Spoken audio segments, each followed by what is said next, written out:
Bismillahirrahmanirrahim. Assalamualaikum warahmatullahi wabarakatuh. Alhamdulillahirrabbilalamin. Segala puji syukur senantiasa kita panjatkan kehadirat Allah Subhanahu wa taala karena pada kesempatan kali ini kita bisa berkumpul bersama dalam sebuah acara diseminasi tugas dari CGP untuk modul 1.4-nya.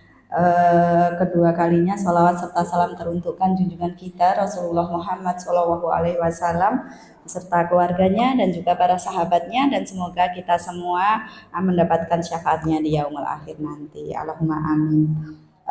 Pertama kali kepada Bapak Guru hebat semuanya, kami berdua, saya Bu Narti dan Bu Anita, mengucapkan banyak terima kasih kepada panjenengan semua yang sudah berkenan hadir, yang sudah menyempatkan waktunya sedikit untuk duduk bersama di sini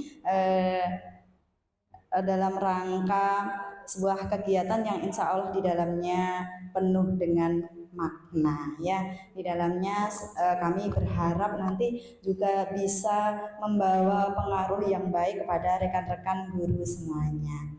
Untuk mempersingkat waktu, kita buka dulu acara hari ini dengan bacaan basmalah. Bismillahirrahmanirrahim. Selanjutnya nanti kita bagi dari dua sesi, yaitu sesi pertama akan disampaikan oleh Bu Anita, kemudian sesi kedua akan disampaikan oleh saya sendiri. Monggo Bu Anita.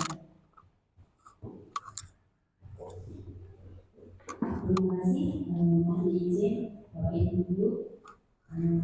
Assalamualaikum warahmatullahi wabarakatuh. Waalaikumsalam warahmatullahi wabarakatuh. Buat tema saya di depan, saya pribadi mengucapkan terima kasih karena panjenengan mau meluangkan waktu untuk duduk bersama di sini. Kita sebenarnya tidak peduli, tapi kita hanya sharing dengan apa yang kita dapat di pendidikan guru program. Jadi monggo semua Bapak Ibu guru, hari ini dibuka CGP angkatan 11. Monggo enak sekali, kita akan dapat doa yang gratis, kita akan banyak materi, dan yang kemudian yang terakhir kita akan mendapatkan sertifikat sebanyak 310 jam. Semuanya dijamin oleh pemerintah gratis, tis. Dari itu monggo Bapak Ibu guru, saya selalu dari calon guru penggerak yang sudah berpendidikan, semuanya butuh perjuangan, semuanya ada enak dan enaknya. Tapi insya Allah untuk anak didik kita, materi-materi yang ada dalam guru penggerak ini sangat dibutuhkan dan dipahami oleh semua guru yang sekarang berada di seluruh pendidikan Indonesia. Kita lanjutkan ke diseminasi budaya positif. Jadi apa itu budaya positif? Di sini budaya positif merupakan nilai-nilai keyakinan dan kebiasaan sekolah yang berpihak pada murid, agar murid dapat berkembang menjadi pribadi yang kritis, penuh hormat dan bertanggung jawab. Jadi belajar merupakan kunci dari seorang pengajar. Budaya positif bisa membentuk karakter siswa, karakter guru, juga semua karakter yang ada di komponen sekolah kita. Di sini kita harus memahami pentingnya mengetahui kebutuhan belajar dan mengetahui kebutuhan dari lingkungan yang bisa menjadi fasilitas kita agar meningkatkan kompetensi yang ada di sekolah kita. Bagaimana caranya agar anak itu senang berada di sekolah? Bagaimana anak-anak itu ingin bangun pagi, ingin segera bertemu dengan gurunya? Nah, yang menciptakan ini siapa?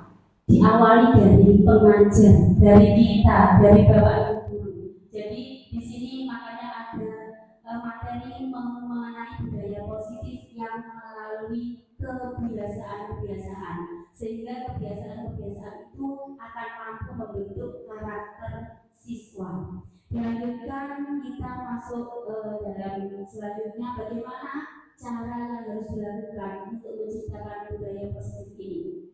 yaitu mengenai perubahan paradigma belajar, stimulus respon. Untuk membangun budaya positif, sekolah perlu menyediakan lingkungan yang positif, aman dan nyaman, agar murid-murid mampu berpikir, bertindak dan mencipta dengan merdeka, mandiri dan bertanggung jawab. Nah, stimulus respon, apa itu stimulus respon? Nah, ini adanya perubahan dari stimulus respon dengan teori kontrol, pandangan tentang dunia. Yang pertama kita merasa, saya sendiri juga merasa, kita mencoba mengubah orang agar pemandangan sama dengan kita, itu salah. Jadi kalau kita menginginkan murid kita, kamu tidak boleh seperti itu, kamu harus seperti ini yang baik, itu sebenarnya salah. Yang benar adalah teori kontrol. Kita berusaha memahami pandangan orang lain tentang dunia. Jadi kita harapkan siswa kita mampu menggali informasi pada dirinya sendiri, apakah itu benar-benar baik atau tidak. Jadi kita tidak boleh memaksakan kehendak kita. Itu stimulus respon yang kita awali dari kita mengajar. Murid harus sesuai dengan diri kita. Nah itu bukan angsal. Itu tidak boleh, karena saya sendiri juga seperti itu. Kalau kamu tidak bisa, harus bisa. Padahal kita tidak boleh seperti itu. Kalau memang anak-anak itu melakukan kesalahan, itu tidak boleh. Kita harus bisa memberikan istilahnya pengarahan. Kenapa kok tidak boleh? Apa negatifnya, apa positifnya, sehingga anak-anak bisa berpikir, oh iya, kalau saya itu memukul teman saya akan menyakiti orang lain. Itu adalah hal-hal yang tidak baik, yang tidak boleh dilakukan oleh anak itu. Sehingga anak tersebut, jika tidak ada kita, mereka saat bertindak akan berpikir, apakah hal ini menyakiti orang lain? Oh, kalau menyakiti berarti saya tidak boleh. Seperti itu dari stimulus respon. Yang kedua yaitu perilaku buruk dilihat dari salah satu kesalahan. Saya sendiri juga kadang, kamu itu loh bersalah, kamu itu loh membuang sampah sembarangan, itu suatu kesalahan. Padahal tugas kita adalah semua perilaku itu memiliki tujuan. Mungkin anak-anak itu belum paham kalau membuang sampah itu akan mencemari lingkungan, karena mereka masih dalam fase belajar. Mereka juga belum paham plastik itu tidak bisa terurai. Makanya itu tugas dari seorang guru untuk mengarahkan siswa-siswa kita. Bapak Ibu guru kok sepuanan nggih? Sepuanan. Coba kita speaking sebentar. Jadi kalau saya bilang gini, bilang oke. Kalau bini bilang yes. Kalau gini bilang siap. Ayo, sarang-sarang, monggo. Perhatikan. Kalau gini apa tadi? Oke. Kalau gini, yes. Kalau gini, siap. Oke. 1, 2, 3. Oke. Yes. Oke. Nama tangan untuk kita semuanya. Oke. Jadi dari pengalaman dari CGP pendidikan kemarin, kalau kita anak-anak kita semangat, kita beri respon, kita beri semangat, entah itu apa, permainan-permainan yang sedikit kecil-kecil saja yang bisa menggerakkan mereka untuk fresh, untuk istilahnya tidak tidur, untuk tidak sepanang. Seperti itu tadi, sepanang. Gini apa? Oke. Yes. Oke, nah seperti itu kan berarti mereka memperhatikan kita. Oke, terima kasih. Kita lanjut ke yang lain, yaitu orang lain bisa mengontrol saya. Itu adalah stimulus respon.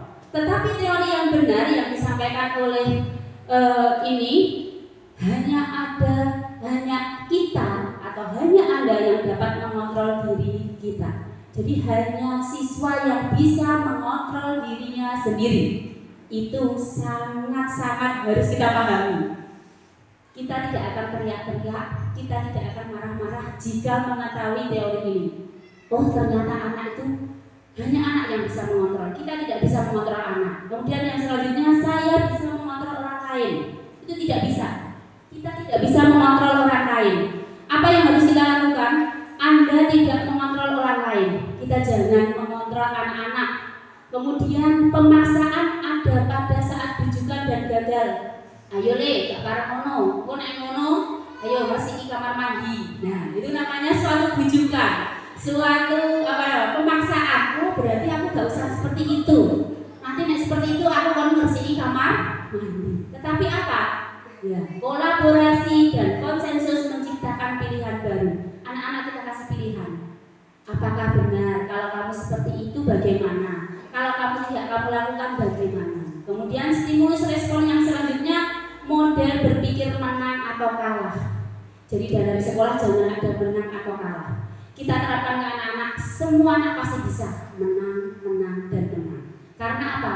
Pemikiran-pemikiran positif kita akan berpengaruh pada tingkah laku kita.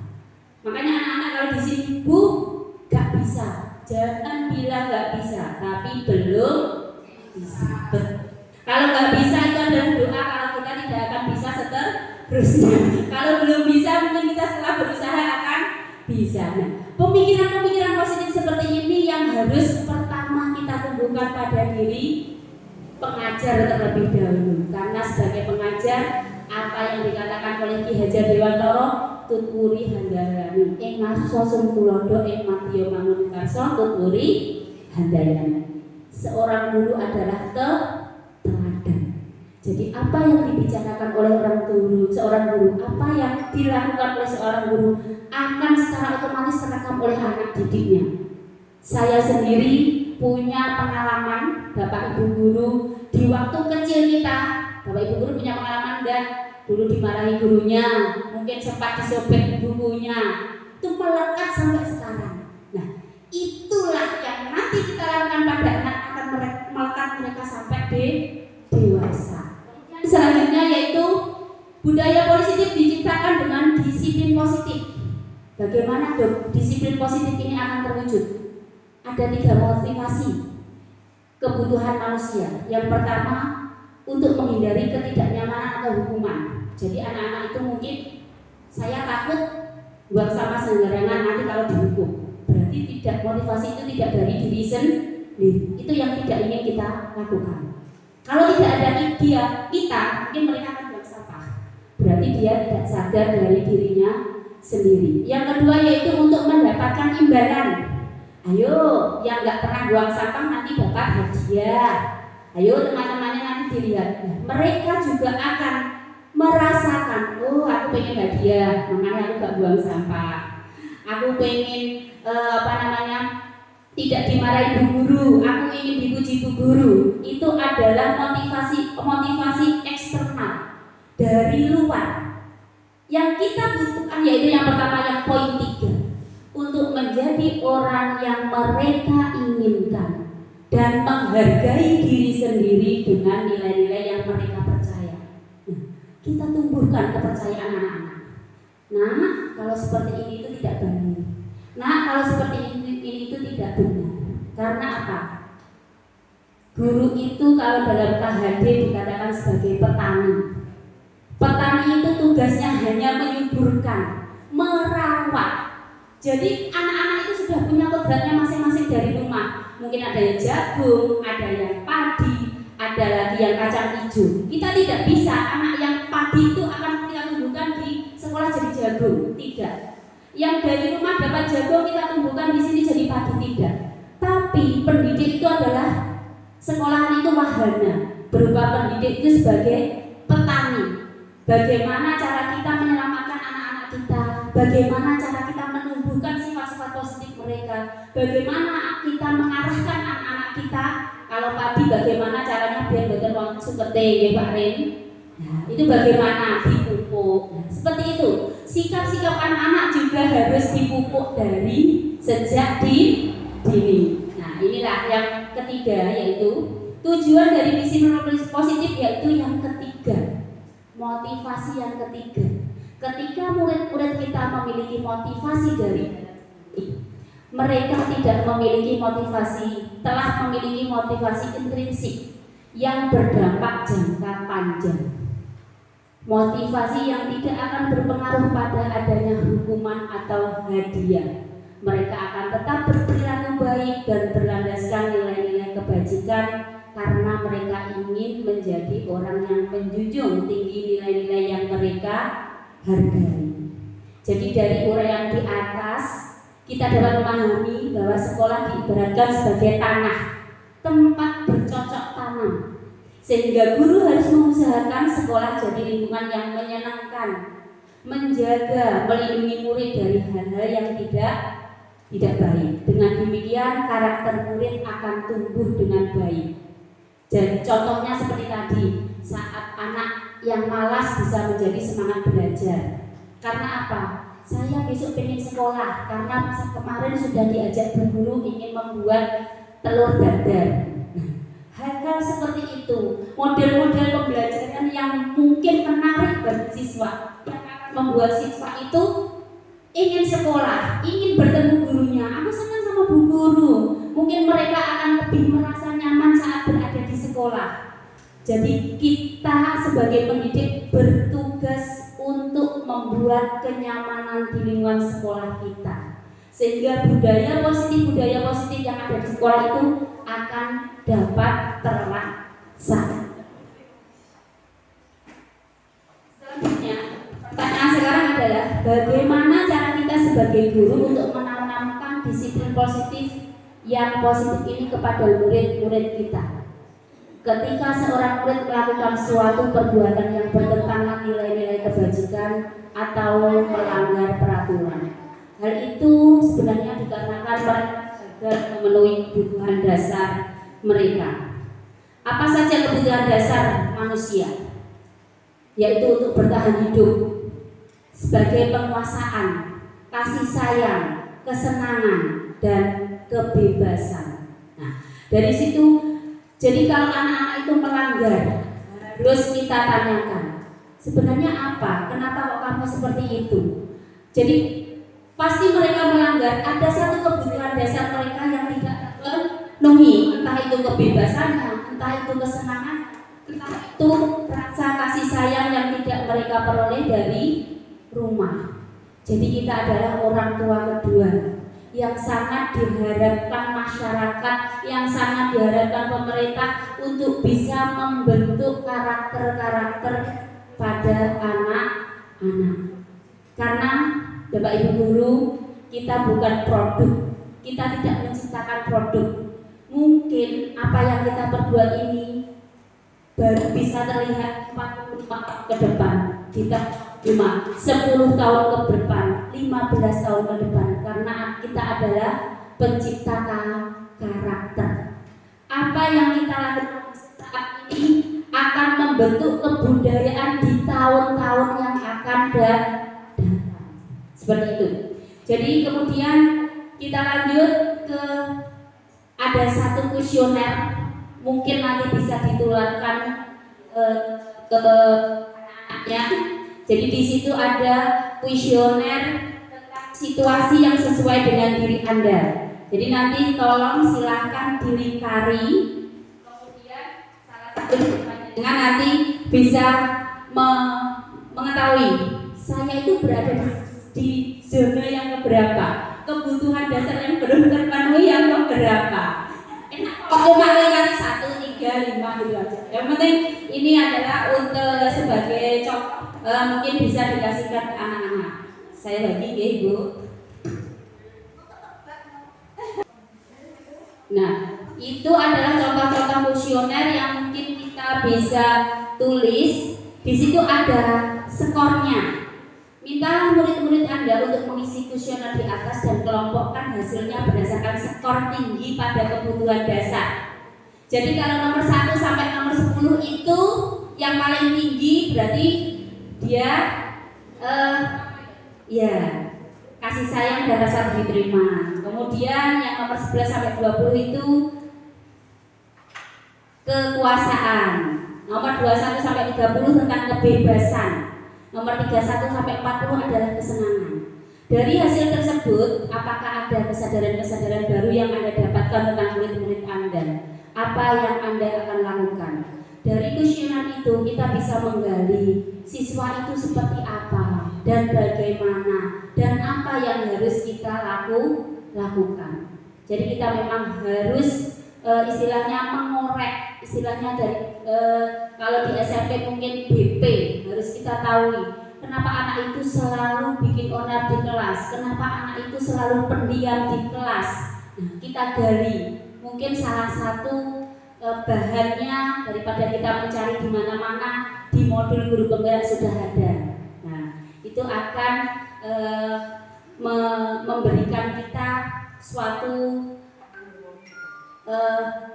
suatu tindakan kita yang terbaik yang mungkin nanti bisa kita lakukan pada anak tersebut. Bagaimana Bapak Ibu hasilnya? Kebutuhan mana yang paling tinggi skornya? Mana yang paling rendah? Bagaimana para guru melihat informasi kebutuhan dasar mereka sendiri? Nah, ini kebutuhan panjenengan sendiri, Bu. Siapa yang kurang kasih sayang? Siapa yang kurang bebas? Nah, yang kurang duit, semuanya kurang duit ini. Ya, di situ ada hal yang menarik yang Bapak Ibu temukan. Oh, ternyata kalian saya seperti ini ya. Tidak akan saya keluarkan, nanti buat panjenengan sendiri. Di situ sudah ada panduannya. Ya, tes kejiwaan, betul ya. Untuk anak-anak kita tes kejiwaan. Jadi apakah kita senang berteman? Kemudian saya suka mengobrol lewat telepon tidak? Saya suka menyelenggarakan aktivitas tidak? Kemudian saya takut mencoba hal-hal baru tidak? Nah, seperti itu. Ya, saya tidak suka membuat kesalahan, jadi pendiam. Saya sering tertawa karena tidak punya uang, saya sering tertawa. Yang penting jangan tertawa sendiri. Nah, itu panjenengan nanti bisa panjenengan hitung, itu sudah ada. Bagaimana Bapak Ibu hasil dari kuesioner itu? Panjenengan skor yang tertinggi yang di mana? Nah, di situ mungkin ada Bu Yanti, ada skor yang paling tinggi yang mana? Kurang kasih sayang? Bu Evi bagian mana? Kurang kasih sayang juga. Karena sudah tidak ada yang kasih dan sayangi. Iya. Oh, berada di jauh. LDR namanya. LDR ya. Nah, Mbak ini juga LDR lah.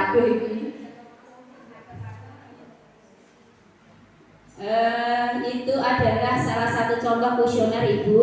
Mungkin nanti bisa panjenengan terapkan kepada putra-putri panjenengan sehingga panjenengan tahu kebutuhan dasar apa yang dominan, yang sangat dibutuhkan siswa, yang mereka tidak dapat penuhi di dalam keluarga mereka. Oh, banyak anak-anak tuh kadang itu kurang kasih sayang karena orang tuanya selalu bekerja, sehingga mereka di sekolah kadang mencari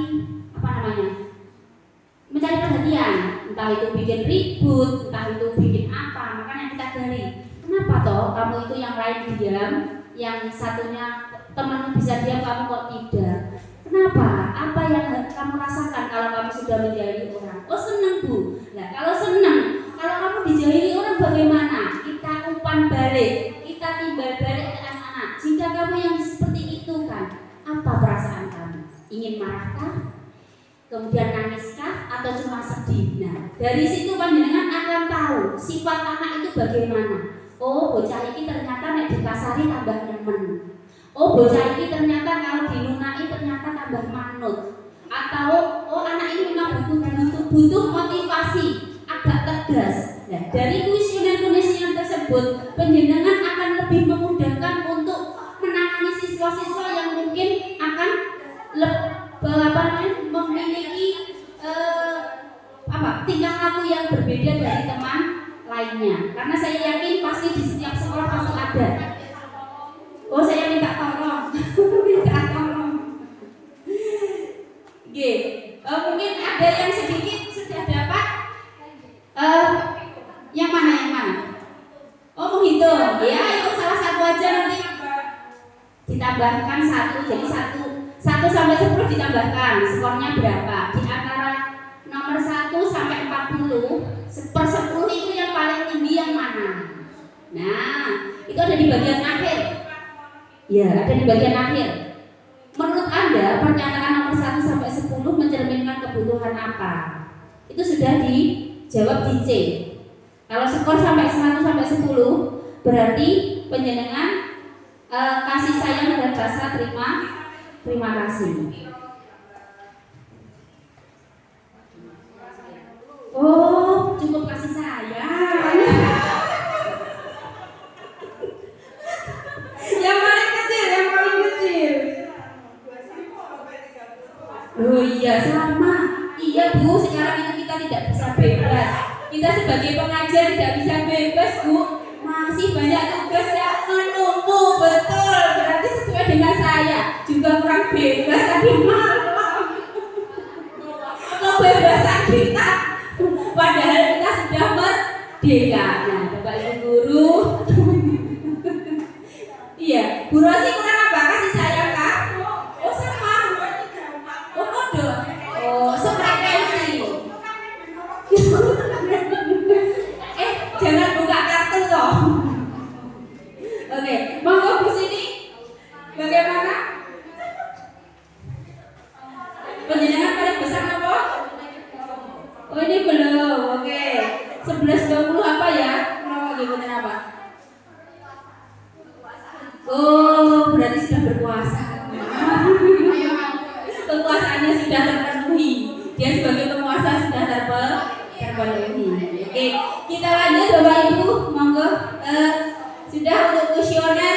Jadi tadi ada yang kurang bebas, ada yang kasih sayangnya banyak, kemudian ada yang sudah merasa berkuasa. Kemudian kita lanjut ke budaya positif yang berpengaruh dari apa? Kita masuk ke 5 posisi kontrol restitusi. Nah, kita tadi sudah masuk ke teori kontrol, sekarang kita masuk ke 5 posisi kontrol restitusi. Dari sini penjenengan nanti bisa menilai diri sendiri. Saya sebagai apa ya? Jadi guru itu ada 5 posisi kontrol yang dimiliki.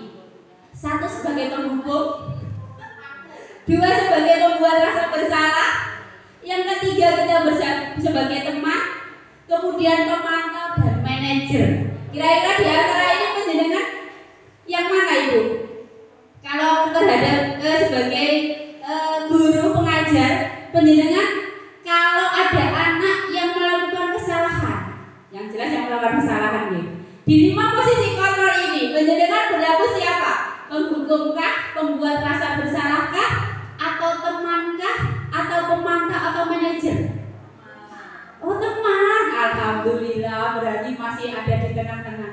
Tapi kadang saya sebagai penghukum Bu, ayo dibersani. Nah, itu sebagai penghukum, membuat rasa bersalah. Jadi kita memberikan kamu itu loh, kok bolak-balik seperti itu, kok gak kasihan sama Bunita, mulai dimarahin Bu Destira. Nah seperti itu adalah salah satu contoh, satu pertanyaan yang mungkin atau pernyataan kita pembuat rasa bersalah. Kalau kita sebagai teman, kalau saya sendiri Ibu pengalaman, saya memang orangnya seperti ini, kes.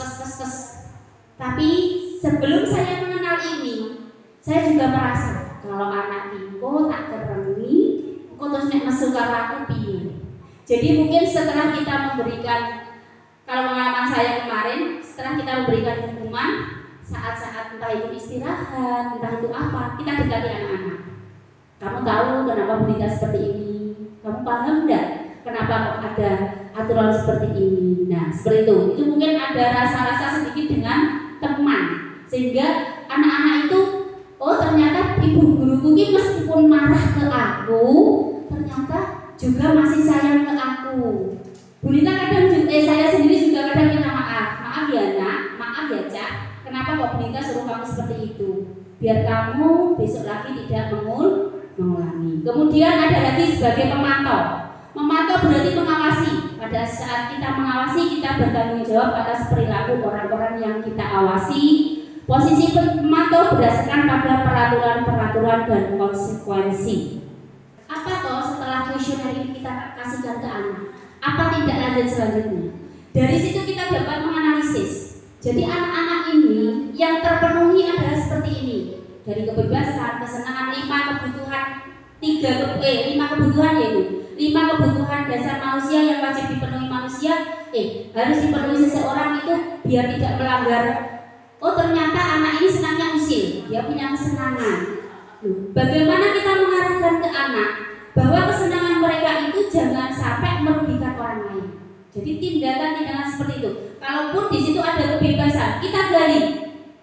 Di situ ada banyak-banyak kata-kata saya adalah orang yang aktif. Nah itu dari 1, 3, 5, oh aktif. Berarti anak ini kalau kita berikan sesuatu, kalau dia memang aktif, kita kalau bisa memberikan hal-hal yang bisa menguras energinya, menguras tenaganya, memberikan tugas-tugas yang sesuai dengan tupoksinya aktif. Jangan kadang anak pendiam, kadang disuruh bu guru ambilkan buku di kantor. Itu sebenarnya hal yang mudah, tapi kadang anak itu tidak percaya diri, tidak suka diperintah, dia tidak akan berangkat. Nggak mau bu, malu bu.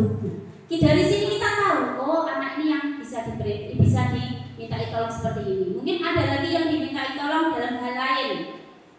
Istilahnya dia itu pemalu. Nah dari situ kita muncul.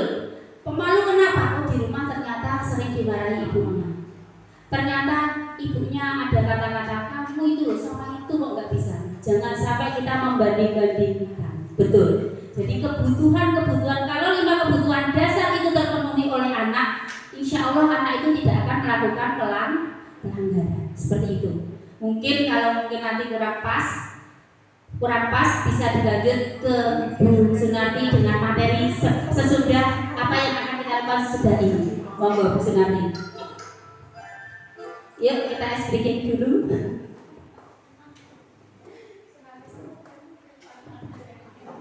Ya, Bismillahirrahmanirrahim. Assalamualaikum warahmatullahi wabarakatuh. Ya, pada kesempatan kali ini nanti saya akan membawakan 3 materi. Yang pertama tentang keyakinan kelas. Mungkin ada slip sedikit ya, karena ada materi yang sama. Yang kedua 5 posisi kontrol. Kemudian yang ketiga adalah segitiga restitusi. Tapi sebelum itu mari kita bergerak dahulu, karena kita adalah calon guru penggerak, makanya harus bergerak. Ayo semuanya berdiri, stand up please. Yo. Nah, ditirukan ya. Itu kan yang di sana, bukan menirukan saya, tapi itu kan yang di sana, bukan saya.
Bagaimana setelah bergerak ya? Apakah semakin panas? Apakah semakin dingin? Nah, maksudnya semakin panas ya, apalagi cuacanya juga panas membara, gitu. Ya.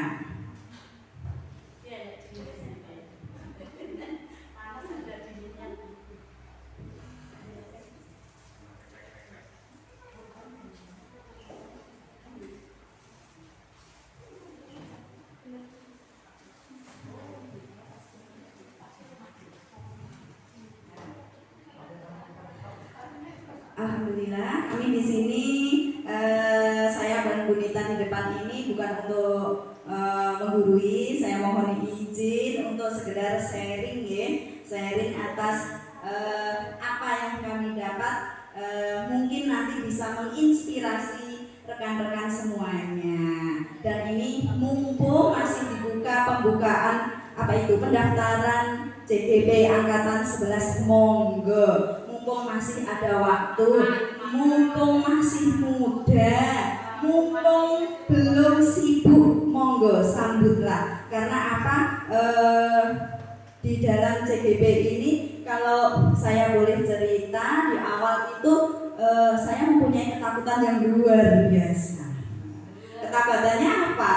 Yaitu saya takut tidak bisa menuangkan jawaban-jawaban saya dalam sebuah dalam sebuah aplikasi atau dalam bentuk yang menarik gitu. Tapi di sini memang kita digembleng ya. Kita terus belajar.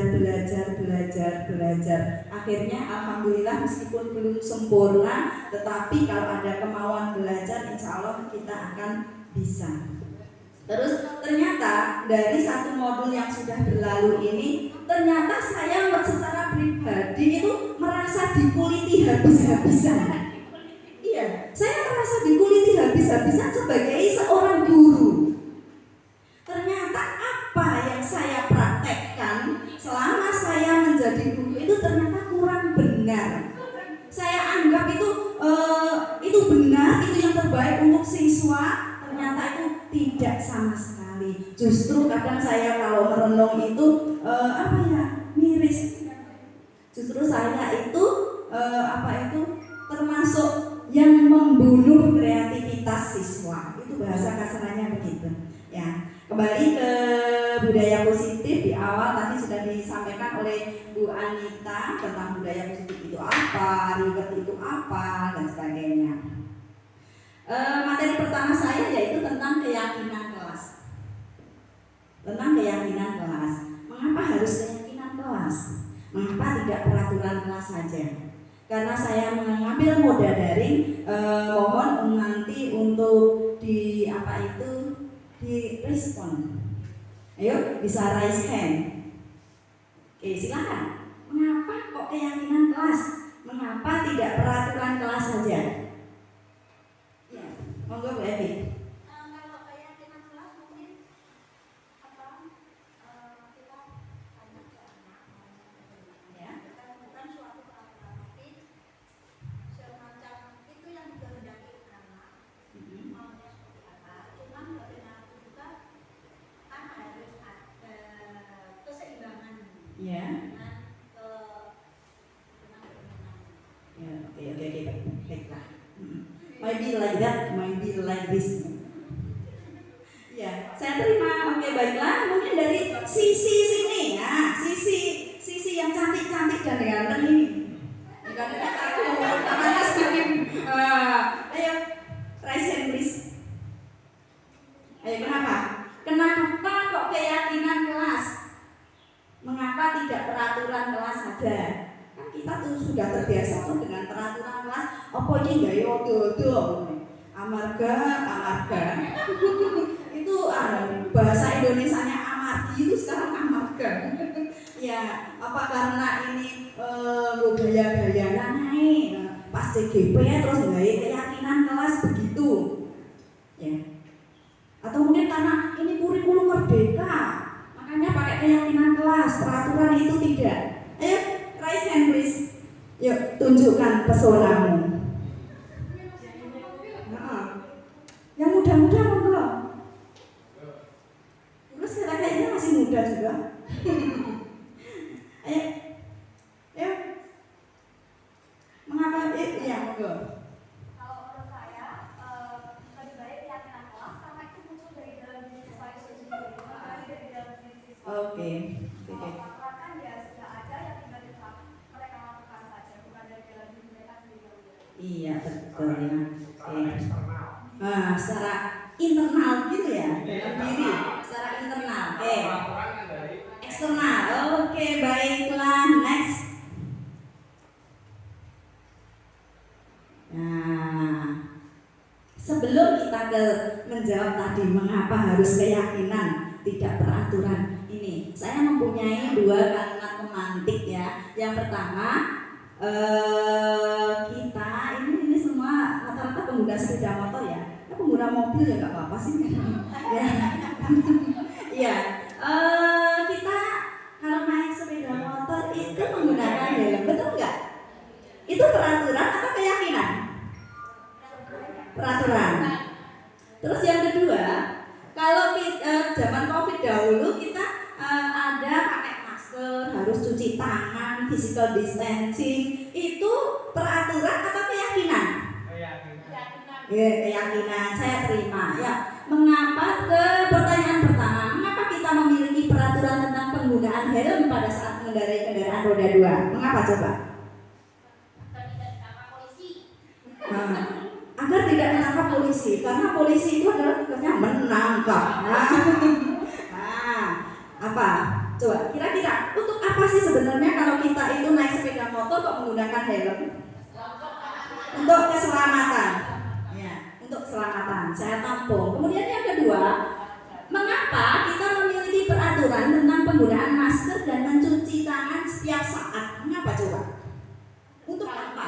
Dalam memakai masker itu kan kita tidak menghirup udara yang kotor-kotor. Oh begitu, berarti itu mengarahnya kemana? Supaya apa kita? Supaya sehat ya. Untuk jawaban pertama tadi ada untuk keselamatan ataupun keamanan. Kemudian yang kedua itu untuk apa tadi? Kesehatan. Ya. Saya tampung dulu. Next. Misalkan ya, bagaimana cara membuat alurnya? Bagaimana cara membuat keyakinan kelas ini? Kita curah pendapat ke anak-anak. Ya, apa peraturan yang ada di sekolahan ini? Kita tulis di papan tulis, misalkan tidak boleh mencoret-coret tembok, tidak boleh memanggil nama orang tuanya, ya, ini bikin geger ini, dan sebagainya. Itu masih kalimatnya masih negatif. Kita ubah dulu menjadi kalimat positif. Berarti kalau tidak boleh mencoret-coret tembok, artinya kalimat positifnya bagaimana? Menjaga atau merawat kebersihan.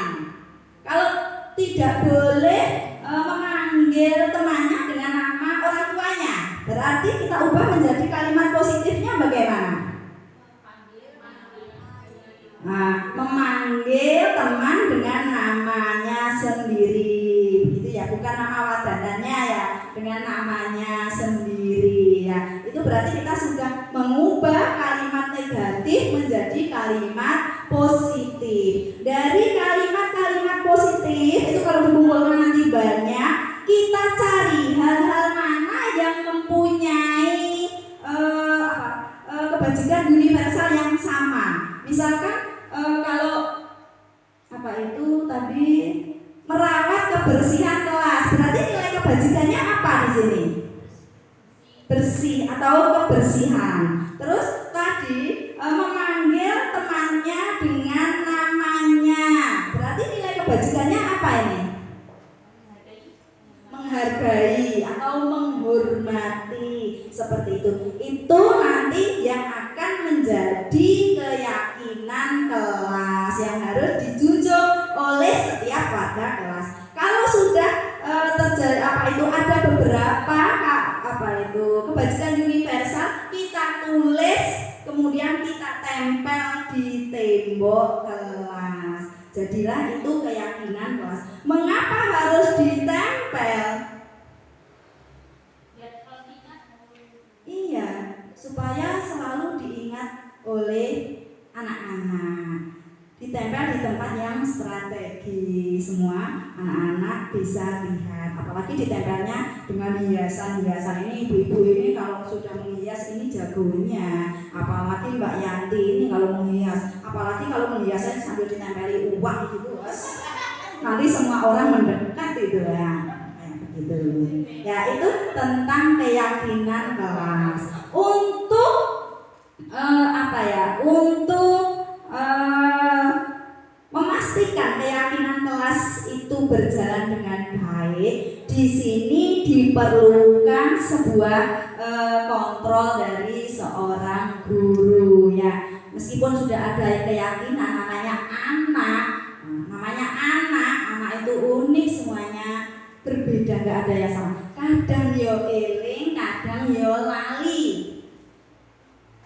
Keyakinannya adalah menghormati orang lain. Ternyata di istirahat begitu, ternyata masih manggil nama bapaknya. Sangat sering terjadi. Itu kalau di sekolahan saya begitu ibu-ibu. Ya, kalau di sini mestinya tidak di sini.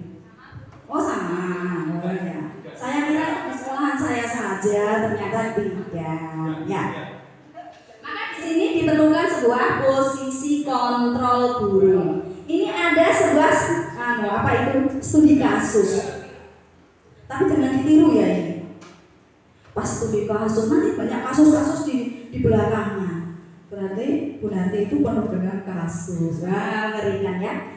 Ini Tisa dan Hana dipanggil masuk ke ruangan Ibu Dewi. Ibu Dewi ini kepala sekolah SMA Makmur. Ibu Dewi baru saja mendapat pengaduan dari ibundanya Tisa bahwa Hana menggunakan kata-kata kasar dan merendah-rendahkan Tisa di sosial media. Nah, berarti ini ya, sering cucol gitu ya. Apa sih cucol itu? Curhat online ya. Takutnya aku salah karena saya itu sudah agak dibilang tua, belum tua, dikatakan muda, wis gak muda. Jadi saya gaya-gayanan mengikuti yang muda-muda pakai cucolan itu ternyata keliru aku ya. Terus dari kasus ini coba direnungkan, kira-kira apa yang akan dilakukan oleh Ibu Dewi?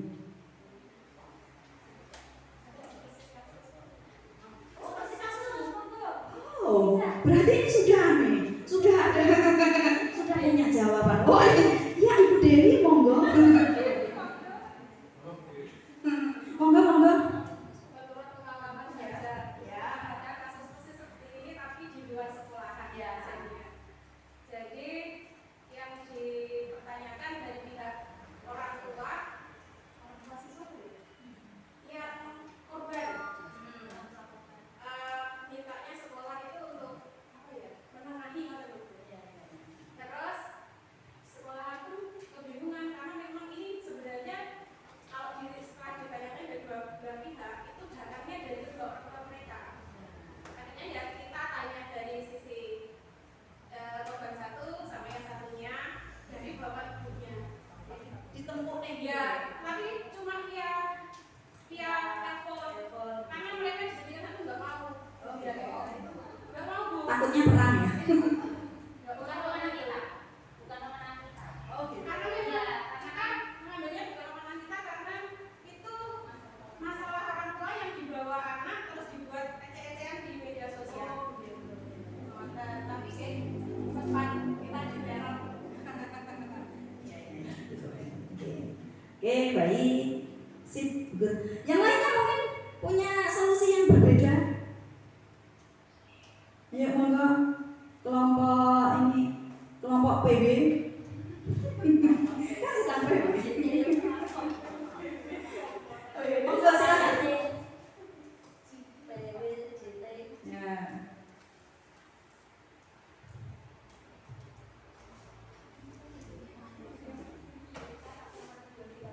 Oke. Ayo. Bu Yuni mungkin belum berpengalaman. Ayo monggo silakan. Kita kan sharing ini. Dia monggo.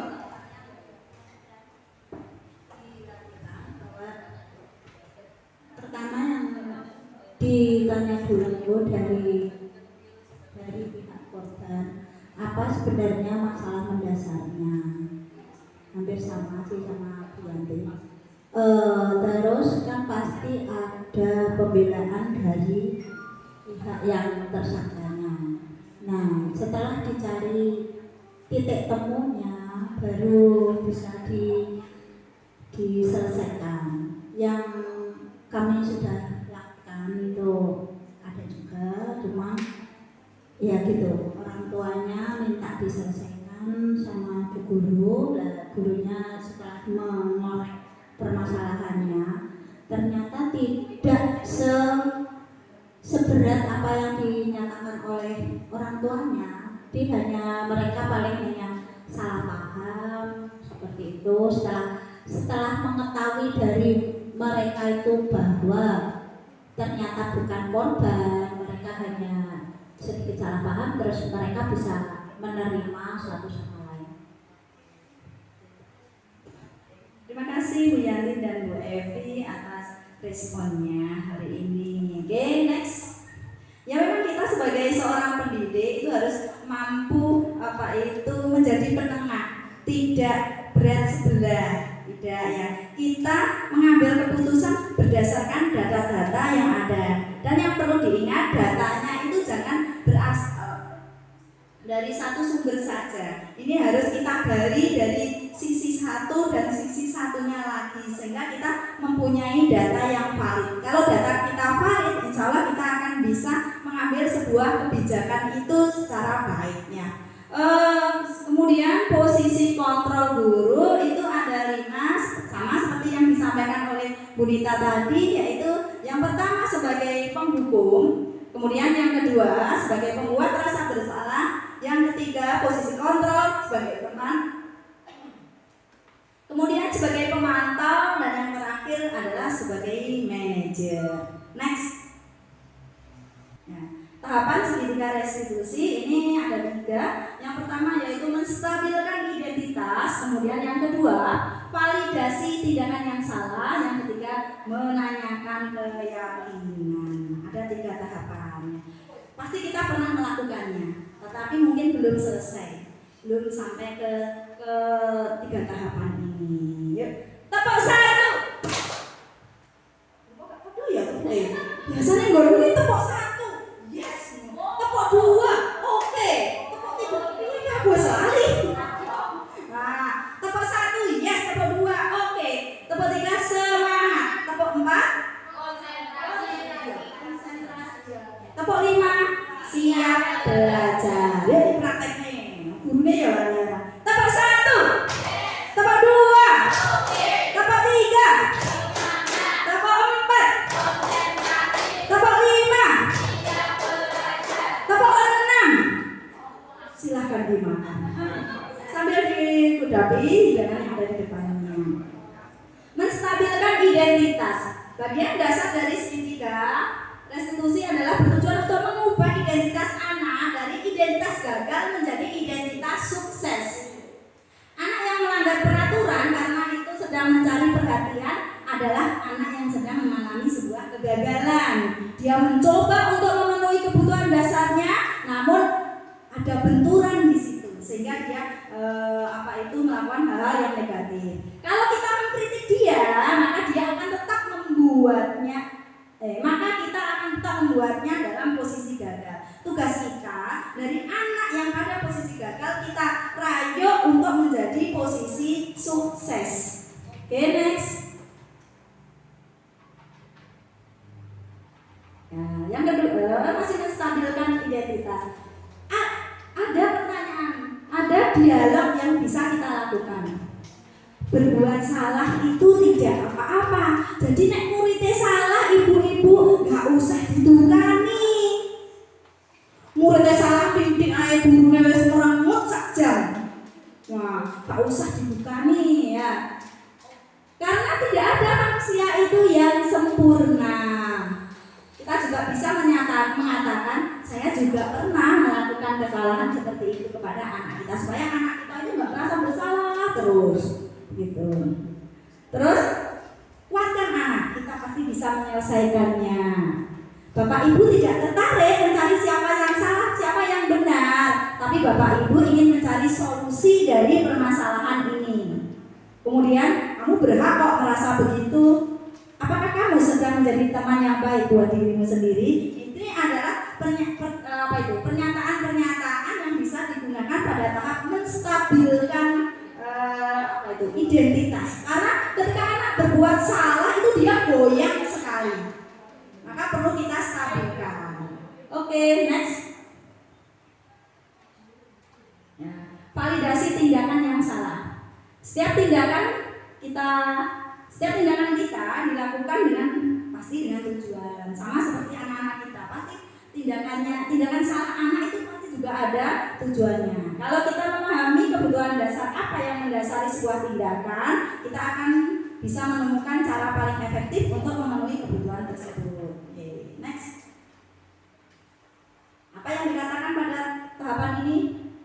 Padahal kamu bisa loh melakukan yang lebih buruk dari ini. Kamu pasti punya alasan ya mengapa melakukan hal tersebut. Kamu patut bangga pada dirimu karena kamu telah melindungi sesuatu yang penting buatmu. Kamu boleh mempertahankan sikap itu, tapi kamu harus menambahkan dengan sikap yang baru, tentunya sikap yang lebih baik. Oke, next. Menanyakan keyakinan. Ini tahapan ketiga. Kalau tahapan ke-1 sudah lolos, tahapan kedua sudah lolos, maka anak akan siap dihubungkan dengan nilai-nilai keyakinan yang dia percaya dan berpindah menjadi orang yang dia inginkan. Apa yang dikatakan pada tahapan ini? Silakan selanjutnya. Apa yang kita percaya sebagai kelas atau keluarga? Apa nilai-nilai umum yang telah kita sepakati? Apa bayangan kita tentang kelas yang ideal? Kamu mau jadi orang seperti apa? Tahapan terakhir dari segitiga restitusi. Oke, next. Nah, ini ada kasus. Siapa yang berani menerapkan ini? Dora, siswa kelas 4. Budini, guru kelas 4. Budini beberapa kali mendapat laporan kalau Dora itu sering mencontek ketika ulangan harian. Budini kemudian memanggil Dora. Setelah berdiskusi dengan Dora, ternyata Dora melakukan ini karena ingin mendapatkan nilai bagus. Kalau nilainya bagus, Dora merasa temannya pasti akan menerimanya. Jadi ada satu kebutuhan Dora yang tidak terpenuhi. Yaitu kebutuhan apa? Kebutuhan kasih sayang dan diterima oleh komunitasnya. Untuk bisa diterima, Dora itu ternyata mengambil tindakan. Saya harus mendapatkan nilai bagus, maka saya harus kontak bijinya ben apik. Kayak begitu. Itu alasan Dora. Sehingga tidak diejek oleh teman-temannya lagi. Akhirnya Dora menyadari kesalahannya dan minta maaf kepada Budini dan akan belajar giat untuk mendapatkan nilai yang bagus. Ya, ini nanti bisa diterapkan melalui segitiga restitusi. Gitu. Ini sebetulnya harusnya praktek, kita lewati.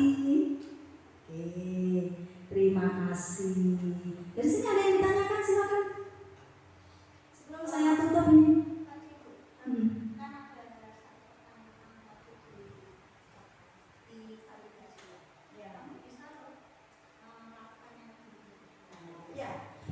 Ketika anak misalkan bertengkar dengan temannya, katakanlah sampai megang ininya gitu, divalidasi tindakan yang salah, guru, saya itu senang pada kamu ya.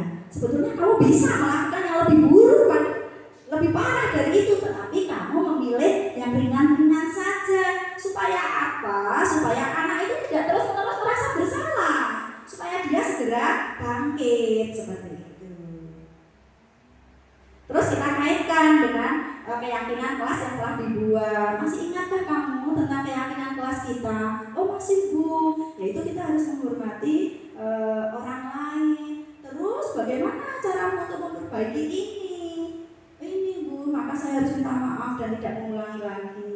Terus kalau pinjam barang milik temannya, saya harus ngomong dulu, tidak asal merebut. Nah, anak akan menemukan sendiri solusinya dengan bimbingan guru, dengan pernyataan-pernyataan guru. Jadi gini, dengan restitusi ini ketika anak melakukan kesalahan, dia tidak terpuruk pada kesalahannya, dia tidak dipermalukan oleh gurunya, tetapi dia dibantu gurunya untuk bisa bangkit sehingga karakternya kuat kembali dan kembali ke komunitasnya dengan karakter yang lebih baik.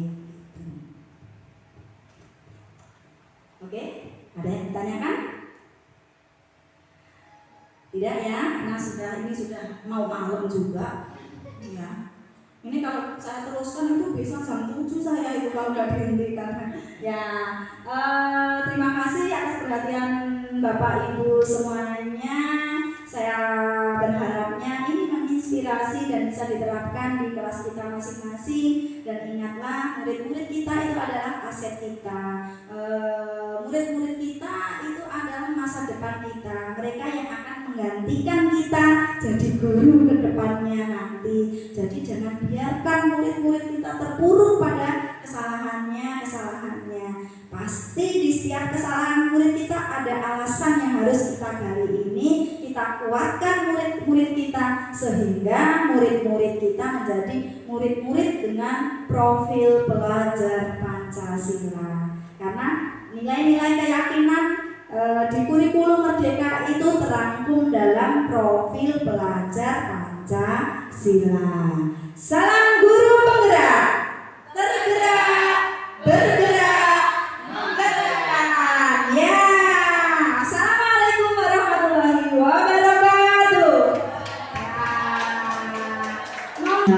Terima kasih Bapak Ibu, demikian tadi dari kami Bu Narti dan saya selaku PGP pada tahap 9 ini dari Kabupaten Madiun. Dari sini kami ingin umpan balik dari panjenengan semuanya dari apa yang kami sampaikan tadi, yang jelas banyak kurangnya daripada lebihnya. Mungkin lebihnya ada, tidak bisa dihitung, kurangnya yang mungkin 100%. Lebih berat badan. Monggo mungkin bisa mewakili dari salah satu teman-teman rekan-rekan atau ibu kepala sekolah dari SD Jatirejo. Monggo umpan balik panjenengan refleksi dari kegiatan yang kita lakukan hari ini. Monggo.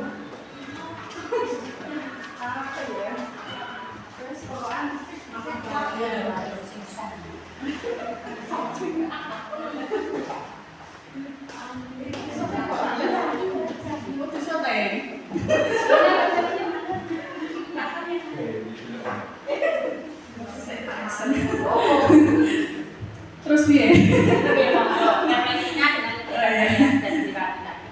Ya, baik, terima kasih. Assalamualaikum warahmatullahi wabarakatuh. Baik, terima kasih saya ucapkan kepada Ibu Sunarti, kepada Ibu Anita dan juga rekan dari teman-teman guru dari SD Purwosari 2. Terima kasih atas kehadirannya. Di sini saya bertugas untuk memberikan refleksi ya Mbak ya. Ya, untuk memberikan refleksi atau umpan balik dari acara hari ini.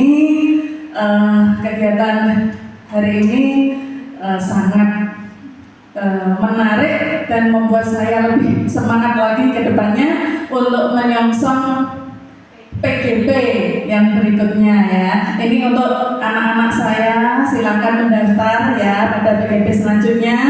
Nah, seperti ini kegiatannya sangat menginspirasi kita semua. Tentu saja apapun yang kita lakukan, jungkir balik kita ini semuanya untuk siswa, berpusat pada kepentingan siswa.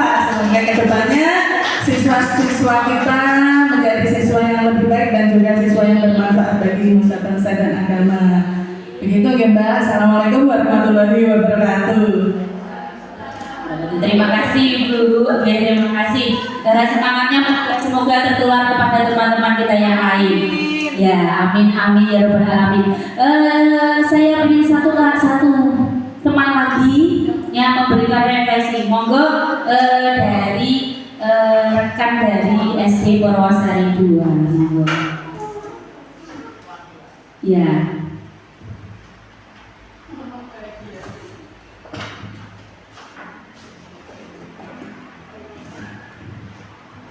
Ya, terima kasih atas kesempatan yang telah diberikan. Di sini saya perwakilan dari SDN Purwosari 2.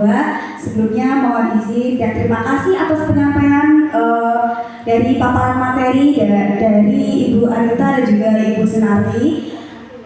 Dari saya sendiri dan juga mungkin teman-teman juga memiliki pemikiran yang sama. Refleksi materi hari ini menurut saya sangat rinci, jelas sekali dan juga menarik. Pengemasannya sangat mudah dipahami dan di sini saya mendapatkan banyak inspirasi dan juga materi baru terkait bagaimana seorang guru itu bisa bersikap layaknya seorang motivator ya tadi, dan juga teman bagi siswa-siswi yang kita miliki. Nah, siswa-siswi tersebut merupakan subjek dari pendidikan itu sendiri. Jadi bukan hanya kita itu memberikan materi, tapi ternyata juga memahami mereka tentang kebutuhan dasar mereka yang tadi telah disampaikan dan juga berbagai macam hal lainnya. Untuk dari saya sendiri, menurut saya materi tersebut yang dibawakan membuat saya menjadi lebih termotivasi lagi agar bisa mendidik siswa-siswi dengan lebih baik dan juga membuat saya lebih tergerak untuk menjadi pendidik yang lebih baik. Itu saja yang dapat saya sampaikan. Mohon maaf atas kurang lebihnya. Saya akhiri. Wassalamualaikum warahmatullahi wabarakatuh. Terima kasih semuanya. Insya Allah kalau kita niat kita untuk anak-anak, kita akan dipermudah oleh Allah karena kita amanah dari salah satu amanah dari pemerintah untuk mendidik anak-anak generasi penerus bangsa. Terima kasih. Saya sekian. Wassalamualaikum warahmatullahi wabarakatuh.